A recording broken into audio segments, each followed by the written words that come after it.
2015. It was just spoiled on Friday. I spent a good portion of the weekend putting a spreadsheet together to go through some of the different archetypes that are going to exist in the draft format. And there are 3 that I think are super obvious that I did not choose to go over today. The first is Bloodthirst. The second is an artifact deck that's just Metalcraft and Affinity.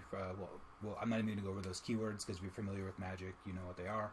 And the third one is a ramp deck, a green ramp deck using Rampant Growths, Kozilek's Predators, Nest Invaders to get a lot of mana to get into some of the big Eldrazi creatures, or a Palaka Worm, which is at uncommon. I think those decks are relatively self-explanatory. I also think they're so obvious that people are going to look to draft them early on. And what I wanted to do was highlight some of the sort of next level down decks that you may look at and say, oh, I see some spirits. Is that a deck? What would that look like? Or I see a lot of elementals. Is an elemental deck something that is something that's going to be good, or is it not? So what I'm going to do is go through 4 that I've put together there, what a sample draft may look like. Go through some of the card choices, go through some of the key cards that I feel are in the deck. And I've actually added some to the sideboard too, for other cards that you may end up, getting. I did not include some of the the cards that you're going to compete for at common, specifically and uncommon. So, like, for example, in this first white-black spirits deck, Arrest is a card that you very well may have in this deck, but I didn't include it. A card like Dismember at uncommon at black that essentially kills a creature is a card that you absolutely can have in this deck, but I didn't include it just to sort of give you. I didn't want to say here's the best version of this deck and have you think, oh, that's the draft deck I'm going to get each time. This is more in line with a deck that you actually may end up drafting. And that's kind of what I went for here. So you'll see some first pick quality cards. You'll see a lot of synergy in the cards. And then off to the side, I have some like rares and things like that, or other cards that fit the deck that you may consider as well. Let me bring up the preview pane too, because it'll probably be nice to see these as I hover over the cards. So this is a white-black spirits deck. I'm going to go over what I think is the 100% most key card to the deck first. And I think it's Devouring Greed. This card is sort of one of the win conditions for the deck. As an additional cost, it costs 4 mana. As an additional cost to cast it, you can sacrifice any number of spirits. Target player loses 2 life, plus 2 life for each spirit sacrificed. This way you gain that much life. So one thing to point out immediately is that even if you sacrifice no spirits, the opponent is losing 2 life and you're gaining 2. So it's 2 plus 2. So it's not, you don't have to sacrifice anything. But go back to it. The ideal would be that you whittle your opponent down to like 10 life and then sacrifice 4 spirits in addition to this spell and just pow, they're dead right at the end. It is a card no other deck wants. So while it is a very important card to the deck, it is not a first pick card until maybe pack 2 or pack 3. But it's a card you're going to see come back around. If you see it come back in pack 1 and you already have some of these other cards that will show, these are cards. It's specific to this deck. No other deck wants it. But I also think that it's not a card that you want infinite of. Correct. You do not want infinite of. I would say you want two probably. I think you want 2. A third, right? Because if you draw a 3-land hand, a spirit, and 2 of these, it's just a dead card for a while. So I think I have 2 in this deck. It is at common, so you should see 2 to 3 for most drafts. Again, you're the only person looking to grab this card. So unless somebody really tries to move in early, this is something that you should be able to work with and if you get a pack with, I'm going to go over another key card, Thief of Hope. If you get a pack, say 3rd or 4th pick, Thief of Hope, and there's a Devouring Greed in it too, I think in pack 1 you slam the Thief of Hope and look for the Devouring Greed to wheel. So while I have Thief of Hope up, let's go over it. Whenever you cast a Spirit or Arcane spell, target opponent loses 1 life and you gain 1 life, so it is a slow drain. Works well with all of your other spirits. You also say Arcane spells. What are those? If you haven't seen those yet, There is a specific set that, in addition to being a sorcery, a spell could have the subtype Arcane. You see it on Devouring Greed. You see it over here on Waking Nightmare. Let me see if there's any other ones that have in the main deck. I think there's a few other ones in the set that have it as well. So every time you cast one of those spells, you're slowly draining them of life. So I think this is another key card. This is an uncommon. I thought this was common, so this is uncommon. So this may be a card you only get one of. So I have two of them in here, so this may be a one of. The other common card that I think is critical to the deck here is Waxmane Baku, I believe it's called. Mm-hmm. This is whenever you cast a spirit or arcane spell, you can put a chi counter. I think it's chi. Is it no? Chi is QI. Yeah. It's chi. So it's ki. I'll say ki. Yep. If I'm wrong, sure. Please correct me. Yeah. I'll put a key counter on Waxmane Baku, and then for one, you can remove X counters and tap X creatures. So this works incredibly well with. Let's say you end up with like 3 or 4 spirits on the board. You tap down their entire team for 1 mana. By removing all the key counters, and then after the attack you Devouring Greed. I mean, like, you can get in there for 15, 16, 17 damage here between these two cards to finish them off in one turn. And a fair number of the spirits, some of the spirits fly, which makes being able to tap down, you only need to worry about creatures that fly and reach, which puts that a little bit more in range as opposed to having to tap down like their entire team before you can get through. One other thing that you'll notice about Thief of Hope and a couple of the other cards we mentioned, right at the bottom there, you'll see Soul Shift 2. Any card with Soul Shift will have a number next to it. When the creature dies, you can return a spirit, specifically a spirit, with converted mana cost 2 or less. If it was a 3, it would be 3 or less, from your graveyard to your hand. So that allows you to buy back some of these, what I'll call less important spirits. Kami of Ancient Law. Moonlit Strider has Soul Shift 3, so when this one dies, you can get one with 3 on it. So I think those are. I think there might be. Oh yeah, there's one more over here in the sideboard. I think Scuttling Death at 5 has Soul Shift 4. So this lets you kind of grind out the game by every time one of these things dies, you get something smaller back and set up for that Alpha Strike with Waxmane Baku and Devouring Greed. One other really interesting point about Soul Shift is. It says you can return a spirit card with mana cost 2 or less. It does not say spirit creature card. Right. Therefore, you have a card like Nameless Inversion, which is a instant spell, but it has a type Shapeshifter and Changeling, and you'll see the keyword there, Changeling. This card is every creature type at all times. So even though it's an instant, they made this special keyword that makes it function as, in this case, a spirit. So if your Thief of Hope dies, don't lose hope. Because you can get this. You like that? I got a little chuckle. Don't lose hope. A little pun for those of you in the comedy world. You can get your Nameless Inversion back because it is converted mana cost 2 and counts as a spirit in your graveyard. I don't think it's relevant, but it does not count as arcane. It's all creature types, that's not right. spell types. That's right. Creature types. I think all of the cards that care about if it's a spirit also care, or that care about arcane also care about spirits in this set. But that's just something to know.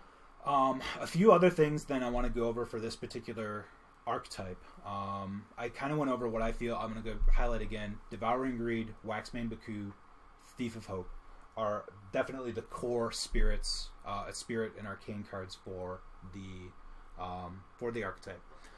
Other high picks, once you realize you're in this archetype, are going to be things like Nameless Inversion, for the reason I just mentioned. Other spirits, like Kami of Ancient Law. There are a fair number of enchantments in this set, so the ability to sacrifice and destroy an enchantment is useful. It is also a 2 for a 2/2, which might be able to get in there early for a couple of hits, helping your Devouring Greeds later. This Moonlit Strider is also a great card, I think, at 4 for this specific deck. I actually think it can be used in some of the other decks as well. The sacrifice ability on it can be used the turn it comes into play. It's not a tap ability, so Summoning Sickness doesn't affect it. There's a lot of removal in this set, especially in red and black, so giving your creature protection from a color and potentially buying a creature back with his Soul Shift ability is, I think it's a really solid card in this specific deck, especially for your Thieves of Hope and your Waxmane Bakus, which you really need to stay alive to set up. I'd be surprised if that becomes a card in decks that aren't I don't think it's a high pick anywhere else. Okay, but this could be a 22nd or 23rd card in another white deck. Yeah, I haven't played enough with Soul Shift to know, but I don't know. I don't think this is a card that if I'm in a green white tokens deck, I'm gonna go out of my way to get. All right. But like I said, if you end up in like the white red equipment deck, which is not even on here, this could be a card that you might consider as a very late pick in your deck. A couple of the rares here I have highlighted because they are really specific to this deck, and you can get very late. Long Forgotten Gohi makes your arcane spells cost 1 mana less, and your spirits get +1/+1. It does not go in any other deck. You could very well get this in the second half of your pack. You could see it wheel. This is a card that you actually don't want to open in pack 1. You want to see it in packs 2 and 3 once you're in the archetype. The other card here, Ghost Council of Orzhova, is a spirit creature. It is a 4 for a 4/4 that no other deck can cast because it costs 2 white and 2 black mana. So this is really, again, the only deck it goes in. When it enters the battlefield, an opponent loses 1 life and you gain 1 life, so very similar ability to the Thief of Hope. And then it has an ability to sacrifice a creature, and then it bounces itself and returns to the battlefield at the beginning of the next end step. So it can dodge removal, basically, is what it amounts to, is that if someone tries to kill it, you pay 1, sacrifice another creature, Ghost Council goes away until the end of the turn, and then it comes back like a ghost coming in and out or a spirit coming in and out. Now, one thing to note is that a lot of the creatures that care about spirits care about you casting, not when a spirit enters the battlefield, so this won't trigger that. Right. But it's still, great. It's just I don't want people to have things. The other thing that's weird about it is it doesn't fly. It looks like it flies to me. There are some, even like this Moonlit Strider, kind of looks like it might fly. Yeah. You have to, so make sure you pay. Thief of Hope was the one that always confused people in Kamigawa block. Look at it. It's not walking. Why is it not flying? Well, it's not flying, so don't be confused by that. A couple other cards here that are not Plagued Rascala is for the deck as well. This can go in other black decks because it's generally useful.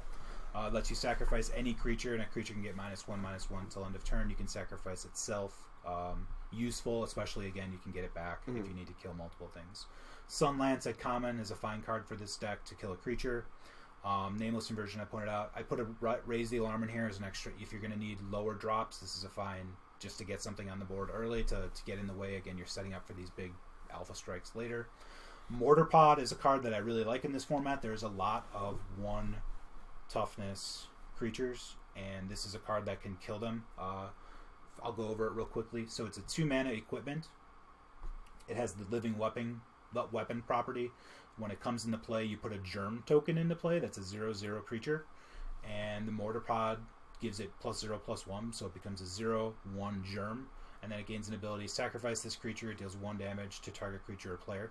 So over the long range, with the Spirits deck, you might be able to ping them out depending on what else you're doing. It equips well on a lot of the different creatures you have. With your Soul Shift, it works really well with that as well. Costs 2 to equip. A few other cards to highlight here. Ghostly Changeling as a shapeshifter is a spirit. It pumps, so this is a good natural fit for this deck. Restless Apparition. So let's do Pillory first. He also has a very crazy expression on his face. Look at that guy. Look at him. What is he doing here? Yeah, he's got like a fish mustache, I think. Anyways. What's wrong with a fish man? I would have one if I could. Pillory is another card that very few other decks are going to want, but is very strong. It is akin to the Pacifism that we just saw in DTK. Can't attack or block. And slowly drains your opponent. At the beginning of your upkeep, you lose 1 life is what that creature gains. So your opponent's creature has that, so they lose 1 life a turn. Again, if the idea is that you're setting this up and this up to do 10, 12, 13, 14 damage at the end of the turn, every ping with here, elsewhere makes these cards just a little bit better. I love Pillory of the Sleepless just because, like, Pacifism and whatnot, they can forget about. Like, they get daggered by the card and you move on. Pillory of the Sleepless is like, hey, remember when I took that card? That was awesome. Yep. Hey, remember when I took that card? That was awesome. Yep. And one thing that is somewhat germane for this set, not if you're doing the spirits, but if you're black and another color, a lot of these cards cause them to lose life. Losing life is not the same as dealing damage for the purposes of Bloodthirst. Right, that's right. So that, like, Pillar of the Sleepless probably that wouldn't be a problem, but like you couldn't Devouring Greed and then get your Bloodthirsty guy going because it's lost a life. Another card that only you want is this guy, Restless Apparition. It's a 2/2, and it has Persist, so when it dies, it comes back with a -1/-1 counter on it. And you can pump it for 3 mana to make it +3/+3. Again, this guy almost looks like he flies, but he does not fly, so don't fall for that trap. I haven't played with this guy, but he looks really fierce. He does. The threat of activation on him, like... I'm excited for that guy. So mana intensive, no one else wants this. Even in another white deck or another black deck, you just can't afford to play this guy in 3. This deck can. Yeah. I've talked about Moonlit Strider. I've talked about these guys. So let's go to a couple other cards that I remembered that I have in here because I saw the arrows in the bottom.